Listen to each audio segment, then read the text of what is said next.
জান আজকে রাতে আমার গায়ে হলুদ, কালকে বিয়ে, যেভাবে হোক তুমি কালকে 4টার সময় আমাকে নিয়ে পালায় যাও। তুমি তো জানোই আমি তোমাকে ছাড়া থাকতে পারবো না, তোমাকে আমি অনেক ভালোবাসি, আমি অন্য কোথাও বিয়ে করতে আচ্ছা পারবো থামো না। থামো, কালকে কখন তোমার বিয়ে কখন?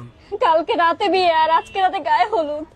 আচ্ছা ঠিক আছে, তাহলে আমরা কালকে বিকাল 4টায় তুমি বাসা থেকে বেরোতে পারবা? হ্যাঁ হ্যাঁ, বিকাল 4টায় আমি ব্যাগটা গুছাই আইসা পড়বো, কারণ তুমি তো জানোই আমি তোমাকে ছাড়া থাকতে তাহলে পারবো না। কালকে ঠিক বিকাল 4টায় হ্যাঁ। আমি কমলাপুর রেল স্টেশনে তোমার জন্য অপেক্ষা করব, তুমি চলে আসো তাড়াতাড়ি।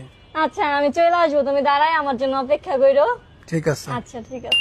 আরে আমু, তুই কোথায় যাচ্ছিস? আরে আম্মু, তুমি যার সাথে আমার বিয়ে ঠিক করছো আমি ওরে বিয়ে করতে পারবো না। আমি হৃদয়কে ভালোবাসি, আমি হৃদয়ের সাথে পালাই যেতেছি, তুমি কিচ্ছু বলতে পারবা না। আল্লাহ, কি বলিস? যে ছেলের সাথে তোর বিয়ে ঠিক করেছিস, জানিস ছেলে কত বড় লোক? ঢাকায় 2টা বাড়ি, বড় বিজনেস। তারপর আজকে রাতে তোকে 50 লাখ টাকা কাবিন দিয়ে বিয়ে করবে, ক্যাশ দিয়ে দিবে টাকা, 10 ভরি গয়না দিবে। তুই এই ছেলেকে বিয়ে করবি না?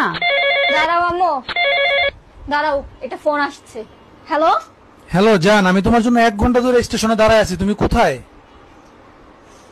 আমি, তুই কে এটা আগে বল, তুই কে? আমি কে মানে? কি ব্যাপার, তোমার মাথায় সমস্যা নাকি?